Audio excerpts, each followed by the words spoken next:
hit the subscribe button. Welcome back to the channel.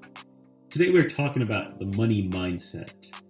And this goes into psychology a little bit, and it tells why, we struggle to save, but at the same time we so readily spend and we enjoy spending so much.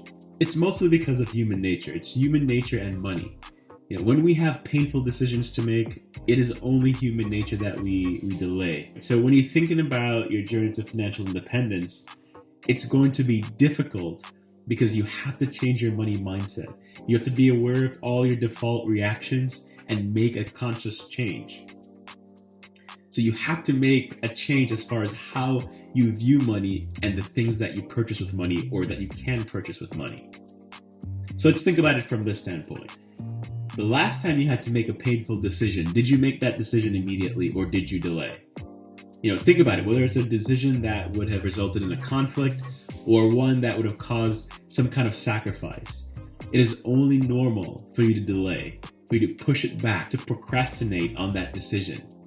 Our first reflexive action when we have a decision to make that is very difficult is to avoid making that decision. And what this does is we typically employ some kind of delayed tactic. We could do this later. Or where we can make other decisions, but not that ultimate decision that will cause the most pain. So we make difficult decisions only when we must make those decisions. Just think about it. That is what we all do. So with money decision, the same thing occurs. The science behind it is undeniable. So let's look at shopping as an example. So we all know that we have the neuroreceptor dopamine, and it surges when you're buying something.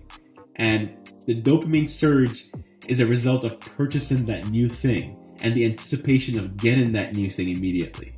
With online shopping, the dopamine surge is on a different level. So think about it from this aspect. There's the joy of searching for the thing, the joy of making the purchase, the anticipation of the new item coming to your door, and then also the anticipation of you opening the package to get that mail. So you have all this dopamine, the pleasure centers of your brain is going crazy from online shopping. And what you see is that it's more pleasurable to actually shop online than to actually shop in person. And guess what? The retail industry is very much aware of this. And so they will exploit biology to get you into the store. Now let's think about saving, and this is in contrast to buying or shopping online. When you save for a long-term goal, such as financial independence, we do have some dopamine release, some gratification related to attaining that goal. But again, financial independence is typically a very long-term goal. It doesn't happen tomorrow. It's not like purchasing something online where you could get it delivered the next day. It takes some time.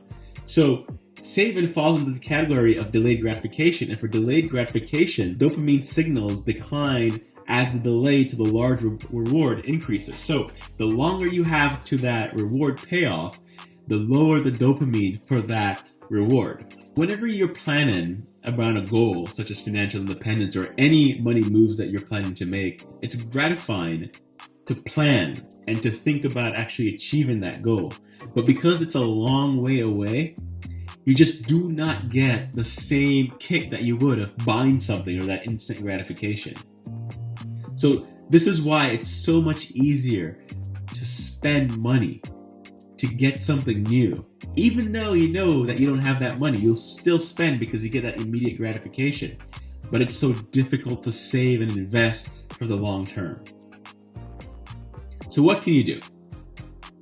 Understand that your natural reaction is not delayed gratification. Your natural reaction is for instant gratification. Know that when you're about to do something, that your biology is working against you. And so when you're trying to make conscious decisions about your long-term future, try to set not only that long-term goal or intermediary goals, but also short-term goals. Try to trick yourself into having these reward centers go off when you have that short-term goal. Then you'll hit the intermediary goal, and then you'll hit the long-term goal, and have short-term goals in between as well. Do whatever you need to do to ensure that you are rewarding yourself, and that primal, that animal side of your brain is being rewarded for all the good that you're doing.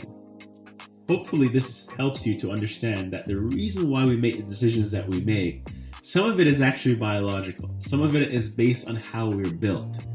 We're animals, and we want the instant gratification. But if we understand how we react normally, then we could actually take advantage of those systems to achieve what we want to achieve. So if your goal is to achieve something in the far distant future, set small goals. Each one of those goals that you've attained or will attain, you'll have dopamine release, you'll have the pleasure centers of your brain going off, and you'll find that very rewarded. That will give you the kick to go to the next level or the next short-term goal, until all of a sudden you've hit the intermediary goal. And then you keep going until you hit that main goal that you want to achieve. To achieve financial independence or any long-term goal, you must change the way that you think. You must change your mindset. You must have that money mindset.